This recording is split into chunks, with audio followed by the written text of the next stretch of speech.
Niranjan, blood result എങ്ങനെയുണ്ടെന്ന് ചോദിക്കുന്നില്ല. Improvement ഇല്ല, എന്നുവെച്ച് മോശമായിട്ടുമില്ല, അതുപോലെ തന്നെ നിൽക്കുന്നു. കൂടുന്നുമില്ല, കുറയുന്നുമില്ല. സാരമില്ല, ഇതിനേക്കാൾ മോശമായിട്ടാണ് ഞാൻ പ്രതീക്ഷിച്ചത്. ആസ് എ ഡോക്ടർ, കൂടില്ല എന്നത് ഒരു സാധ്യതയായിട്ടാണ് ഞാൻ കാണുന്നത്. പ്രതീക്ഷയ്ക്ക് വകയുണ്ടെന്ന് അതിനർത്ഥം. ഒരു രോഗി എന്ന നിലയിൽ കുറഞ്ഞില്ല എന്ന പോയിന്റാണ് ഞാൻ എടുക്കുന്നത്. പ്രതീക്ഷയ്ക്ക് വകയില്ല എന്നാ അതിനർത്ഥം.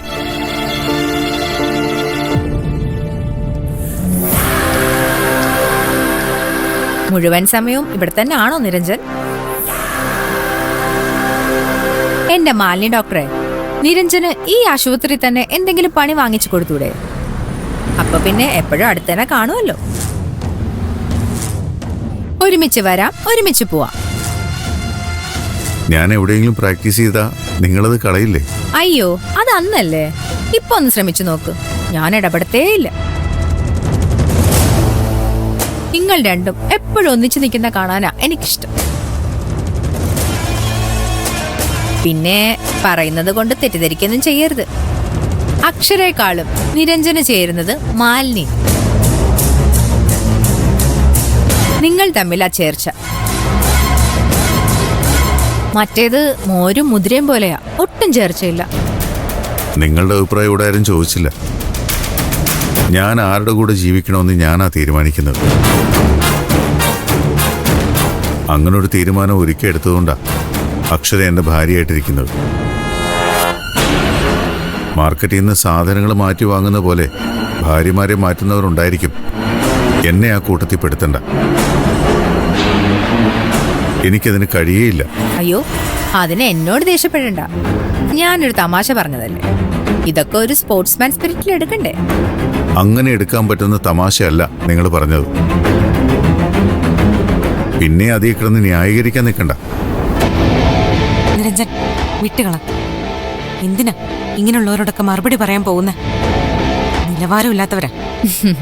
അതെ ഡോക്ടറെ, ഞാൻ നിലവാരമില്ലാത്തവളാ. അപ്പോ ഞാൻ പറയുന്നതിലും കാണും അത്തരം നിലവാരമില്ലായ്മ. അങ്ങനൊരു വാർത്തയും കൂടി ഞാൻ പറയാം.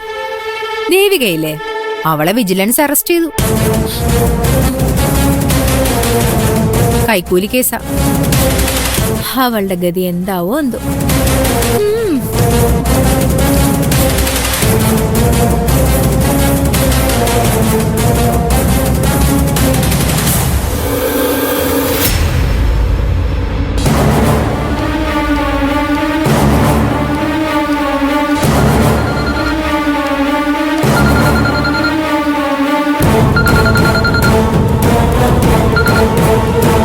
ഹലോ സ്വാമി, ഞാനൊരു കളി കളിച്ചിട്ടുണ്ട്.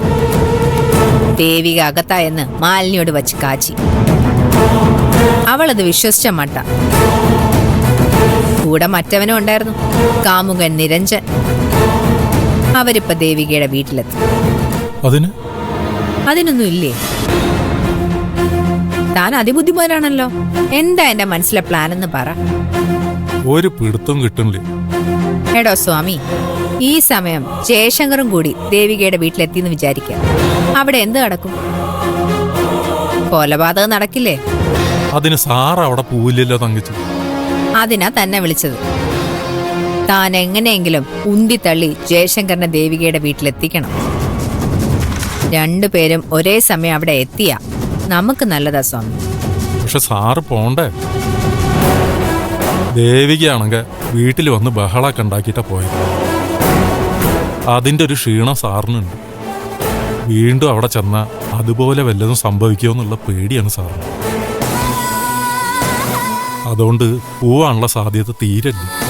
താൻ പറഞ്ഞാ പോവും. എന്നാ തങ്കച്ചെന്നൊരു ഐഡിയ പറഞ്ഞ. എനിക്ക് പറഞ്ഞു തരാൻ അറിയായിരുന്നെങ്കിൽ തന്നെ പോലൊരാളുടെ സഹായം ചോദിക്കേണ്ട ആവശ്യമുണ്ടായിരുന്നോ? എടോ, ബ്രഹ്മാവിനാണോ ആയുസിന് പഞ്ഞം? തനിക്ക് പറ്റും. ഒന്ന് ശരിക്ക് ആലോചിക്കും. തന്റെ കുരുട്ടുബുദ്ധി ഒന്ന് വർക്ക് ചെയ്യട്ടെ. അത് ശരി.